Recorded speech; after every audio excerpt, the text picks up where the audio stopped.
Good afternoon, everyone, and welcome to Beyond the Frame Live. My name is Dottie San Martin, and I'm your host today. And we have such a great show planned for you today. We have the honor of having Miss Sharron Melton with us. Now, Sharron has a lot of different things that she does. She is the former Miss New Mexico, as you can tell by her looks today. She is also an Emmy-nominated journalist, a CW anchor. She has a company called Vocal Wish, and she's also the producer and the creator of Sharing the Sugar with Sharron podcast. Sharron, welcome to our show this afternoon. Oh, Dottie, thank you so much for inviting me. I'm so looking forward to this and having some good times and some fun. That's true. Well, Sharron, when I was coming up with the content for this show, it was so easy for me to come up with a title. The title is The Power of Good Communication and Positivity. When I think of the most positive person that I've ever run across, you come to mind, because from the very beginning, you have always found the good in every situation. And so I learned that from you early on. And one of the things that I like to do is to try to find the silver lining in things. And with the pandemic, we've seen so many really horrible things happen. We've had businesses close and so on and so forth. But one of the things that I think is very exciting about the pandemic is that it has really ramped up how we communicate.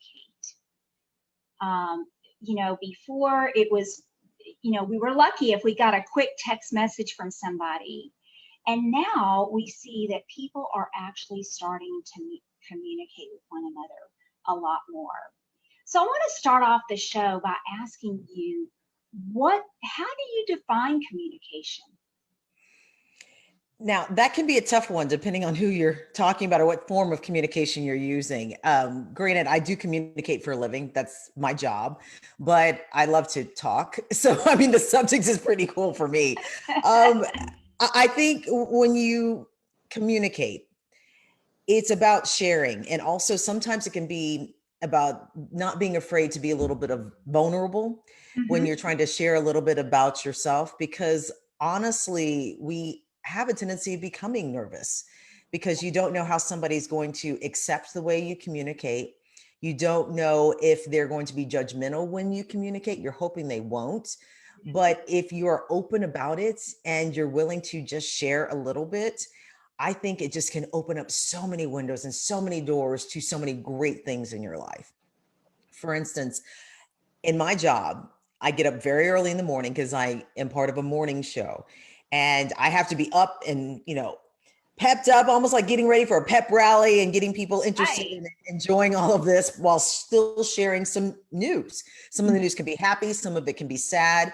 The way I interpret it and share it with people is always different. But I keep one thing in mind, is that I'm trying to disseminate information that hopefully people can use. And I try to do it with compassion and caring.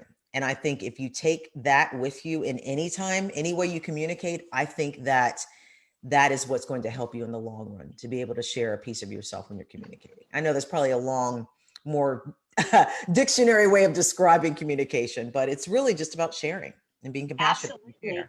And Sharron, that communication applies to everybody. It applies to us personally, but it also applies to us as a business. And what you just said is just as applicable in a bowling center as it is in our personal lives.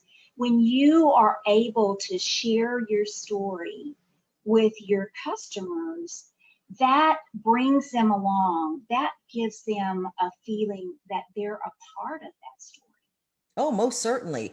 And listening to the customers is a form of communication too, because that's the only way you can really understand what the needs of the customer really are or is, depending on who you're talking to. But they also are listening to you. When they walk, for instance, I am a lifetime bowler. In fact, I got a little surprise for you. Uh-oh. Well, it's just something I've had since I was at University Bowl. I still have Okay. my bowling ball when I was 11 years old. Oh my goodness. Oh, I yes. still have my name on Personalized, it. no less. It still has my Yes. name on it. Yeah, this is the one I've had since I was 11 years old when Oh I my was a goodness. junior league bowler at University Bowl. There you go. And before I ever even joined junior league, there's one thing I remember about University Bowl because my dad took me when I was 10 and a half years old because he loved to bowl. And University Bowl communicated with me immediately when I walked through the door.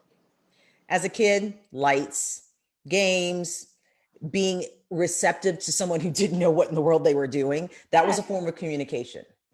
Yes. Being available to answer questions is a form of communication. Listening to the needs of a little kid who had no idea what they were doing, that was a form of communication. And that's what a business, if they can do that and anticipate the possibility of this child has no idea what she's doing, but we're going to make it as wonderful and fun so she'll keep on coming back. You start listening to me, that in itself is gold for any business, and not just an individual, but a business. And that's what communication is on a business level to me, because University Bowl communicated with me. I joined junior league bowling when I was a kid. I was a part of it until I was in the beginning of high school. And that has stuck with me to this day. And that's why I still love to bowl, because of that experience and that form of communication from that business. Absolutely. You said something very interesting, Sharon. Mhm. As a child, that made an impression on you. And Yes. so often we find that people forget that you need to be communicating with the children as well. And especially, this was one of my pet peeves when I was at University Bowl, was to make sure that the hostesses realized that they were there for those children as Mhm. well. And when a child had a question or when a child needed assistance, to go down and speak to them eye to eye. Everybody likes to be looked in the eye. Everybody likes to be called by their name, even a child. Yes. And so that's something that I think sometimes children get overlooked, but they're just as much part of that communication process in a business world as the adult is. I agree. And also, a lot of times people don't realize, especially adults, that as you mentioned, going eye to eye with the child, some children won't look at you, but they are listening. Yes, And if you communicate with them and speak to them on their level, you will have them for a lifetime, because they will know that you took a little bit of time to recognize who they are, because a lot of those kids aren't always recognized yes, they or will remember. appreciated. And it changes their life. It changed mine. I don't think if I had not had that experience, I probably wouldn't be a bowler to this day. You're right. You're But I right. And that's how you start to develop that connection. Mhm. Communication is about connecting. Very much so. And I'm curious, there's a lot of things that go into becoming a good communicator. You have certainly mastered that. And a big part of the way that you communicate is you focus on the positive. And that's, I shared with you before we started our live broadcast that you just are contagious. Your enthusiasm is contagious, and your positivity is contagious. But one thing that I always notice is the fact that you love to smile, and that's very inviting for me. You're approachable, and so let's talk a little bit about some of the things that go into becoming a good communicator. Okay. Well, I mean, I already mentioned a few of them about listening to other people and not all, well, one big one is not always trying to monopolize the conversation and Mhm. trying to always be right, because listening is learning, and you can learn the needs of somebody else, whether it is a business or an individual, by just listening. But my vulnerability, even growing up, gave me strength. And even the mistakes I made gave me strength, because it helped me to be able to recognize somebody who may have gone through something I was going through or I went through, and be able to talk to them even better. And I'll use an example. I'm going back to University Bowl and I'm sharing something that a lot of people are learning about me because I've shared it with, other people on podcasts. Is when I joined the junior league for bowling at University Bowl, everything was great. Everything was fine. I was later diagnosed with a back problem. I had scoliosis and I had to wear a back brace for 2 years. I was still able to bowl. And someone there, I can't even remember who it was, but I remember one of the adults telling me, you can still do this. And I still did with a back brace. And some of the highest scores I ever scored as a kid at the age of 12, my highest score was a 298. And I was 12 years old. My average was a 165, if I remember. It was 163, 165. It varied. I was 12 years old and I was still wearing a back brace that inhibited me from bending over, but I learned how to make adjustments. So when I see kids who are dealing with things that are different or make them different, I know how to communicate with them because I went through the same thing. Yes, Now, granted, not everyone has to go through that, but you can still empathize with somebody who's different absolutely you and can. realize listening to them is something that's golden and is going to change them because you took time out, whether it's a child or adult, just to listen. But empathy is one of the best forms of communication, to me at least. I totally agree.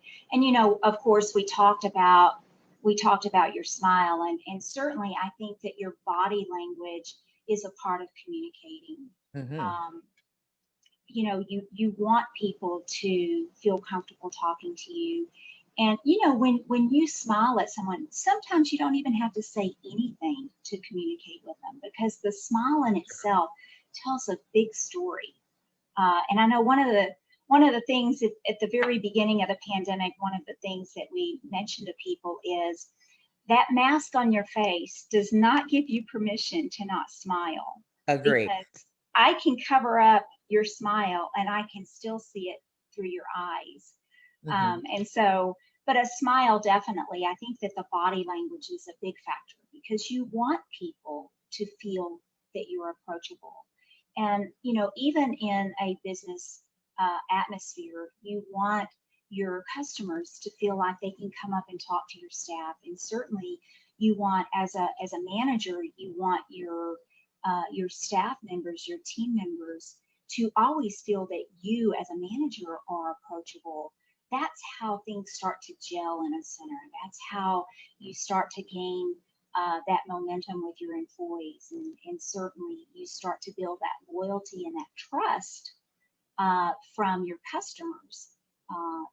If they feel that there's something that's out of line and they need to tell somebody about it, if they can come up to you and talk to you about it, and you listen and you smile and you take their comments into consideration and resolve it, that's how loyalty is really, grown and earned. Oh, yes, you hit the nail on the head because to me, that nonverbal communication can be almost even more important than verbal.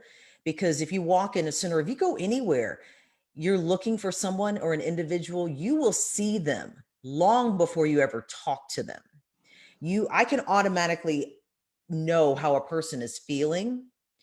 I don't know what they may be going through, but I know how they're feeling or receptive to people around them before I ever approach them because I can see somebody across the hall or down the hall and their body language tells me so much about them. If they're standing up straight, if they're frowning and with the mask on, I can still see all of this. When they're smiling, we call it smizing, smiling with your eyes. That's the Okay, I like that. I'm going to steal that. yeah, well, I stole it too. It came from Tyra Banks. She used it on America's Next Top Model. She called it smizing. So you can tell exactly how a person is feeling just based on their eye language or their body. If they're humped over or they're slouching, you can tell so many things. That form of communication alone, we all feel it. We may not recognize it, but you know when somebody's approachable or not before they Absolutely. ever say anything to you.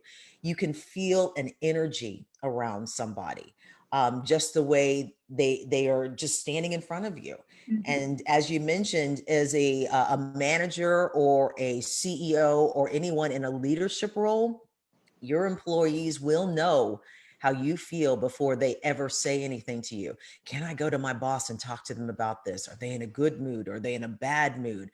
They haven't said anything, but they're scowling and there's something wrong. I don't know if I should do that. So that alone to me is just as important, if not more so, than the words that you say, even though the words are just as important too. Absolutely. Well, I recently saw a quote, and I want to talk to you just a little bit about it. It was Sure. positive mind, positive vibes, positive life. So naturally, Sharron comes to mind when I read that quote. So I was like, we've got to talk about this in the show. Tell us a little bit about your mindset when it comes to positivity and communication. Okay. Of course, our mindset can vary, even mine can on certain days. But my mindset is this a lot of times. And I learned this because maybe possibly because of my religion, but also because of my parents, my mom and dad. And they always reminded me that even if something is going wrong, find something positive, something right in the situation.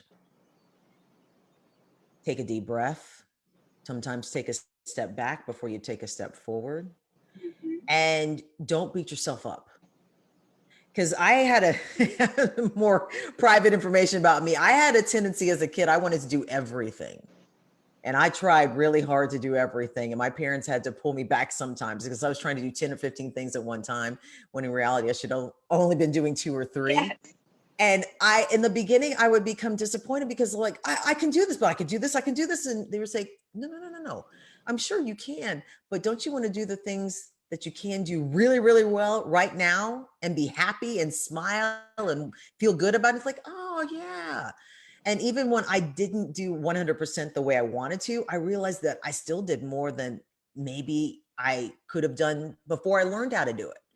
And I would smile. It's okay. I can't beat myself up.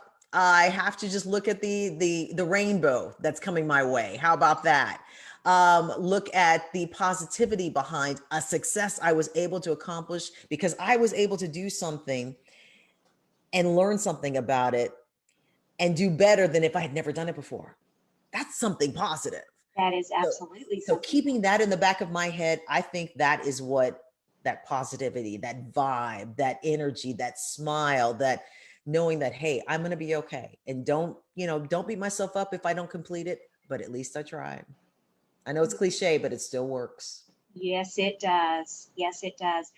And, in your line of work, Hmm. I'm sure that you don't always have to deliver the most positive messages.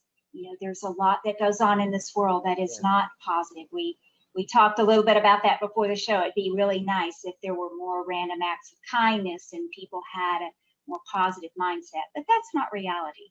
Yeah. So I'm sure that you have very difficult messages that you have to deliver. How do you do that in a positive way? Well, there's sometimes when it's not necessarily positive because in the news business, you are supposed to just disseminate information a lot of times. You're not supposed to be putting your opinion into it, but there is a way, there's a cadence that you can use in order to show empathy while you're talking about even the worst of situations. We have court cases that are going on. I'm sure you're very much aware of because it's been in national news that have witnesses have cried. We've had to talk about it. There has been some details that have been very, very graphic, and we've had to talk about it. But there's a way in which, again, you disseminate your information. There are ways in which, when we're talking right now, I can be happy and just be joyful and all of that. I can be sad, but I can also show empathy. Mhm. It's just the way I sometimes will change my voice, but just reminding myself, how would I want to receive this information if I was watching it at home? How would I want to tell this story if there is a child in the room and I'm not aware of it? Oh, yes. So being aware of the possibility of who is watching is a way in which I have to think about when I'm talking on the air, because it's very important. Because I always assume that our viewers are allowing me to come into their home. And that is a big responsibility, that if you're allowing me to, you turn on the TV and you're allowing me to talk to you, you are telling me that you are not thanking me for coming to your home, but you are letting me in your door. It's like knocking on somebody's door and they're welcoming you into your home. That's a responsibility. And Yes. I don't take that lightly. And I cherish it. I want to protect it, but I also want to make sure I'm giving people information that they can use, but but thinking in my head that because you allow me to walk through your door, I want to be able to let you know what's going on, but being respectful Yes. of your time. Well, that kind of goes along the same lines um, has always been a pet peeve of mine. When you are writing your marketing message and you're developing your programs specifically within a bowling center, but this applies anywhere, Mhm. to be mindful of how you're delivering um, the restrictions and the you can't bring in outside food. You don't, not allowed. To have a negative uh, feel about that message is not the right approach. We want to take a very negative, very much like what you do with the news. You want to deliver the message in the best way possible and try to put as much positive influence into delivering that message. Think about how you want to say this. There's got to be something they can do Yes, instead of what they can't do. correct. And so I think that is, being a good communicator is thinking about those things and framing your message in the right way to deliver it to the audience that you're going to be delivering it to. Most certainly. And also remembering when it comes to that audience, you need to, if you're going to give a message to the audience, that message needs to be applied to every single person the same way. Because if you walk into any business and someone is treated differently, people will notice. And that's something that every business has to remember. And I know it's hard, especially during this pandemic, and especially if people get a little out of line, which Yes, unfortunately that does happen. And it breaks my heart that businesses have to go through that when they're trying so hard just to stay afloat, trying to have customers come in, and they're doing nothing wrong, but there may be some people who act up. No matter who it is, of course, you still have to try to treat them positively, treat it, smile at them, try to calm the situation, because everybody else is going to be watching. Everyone who's in the bowling center or any business or even in your own home will be watching. And if they see that two people are involved in this and you may be treating one person differently than the other, people will talk about that. And that will yes, impact your business in the long run too. But just all you have to do is just take a deep breath and just try to be as positive as you can, even when the negativity may be coming straight at you. And it's hard, but just keep yes, it smiling. is. Yes, it is. It certainly is. Well, how do you feel that you can how do you feel that good communication can be leveraged to actually help businesses return to prosperity? Oh goodness. Well, go to where your audience is. And the audience right now is on platforms like this You're right. and social media, because we are still in some cases, not everybody, but still in some cases, social distancing, wearing our mask. You need to find those people, and those people are finding what they need through social media, through Zoom, through Skype, on their phones, all of that. Mhm. So go to where your customers are and then bring them with you. Provide opportunities where they can do some. Oh, this is one of the best things. And I mean, maybe it's just a generational thing. I don't know. Anything you can do with your phone that you can do and bring it to a bowling facility, do it. Create opportunities where they can hashtag you, where you have events that are strictly combination of bowling and tying your phone into it, where people can take selfies. Anything that these you can do, encourage people to do TikToks at the bowling alley. TikToks are the rage right now and Oh, have been isn't for a that the while. If you can go isn't that the that route, truth? I mean, if you can And they're bring, so easy, right there's at your more. fingertips. Sure. And don't think that it's just for kids, because some of the most popular TikTok fans or TikTok Mhm. social media gurus right now, there's a lady in her 80s who's on TikTok who's a Mhm. huge has a huge following. Absolutely.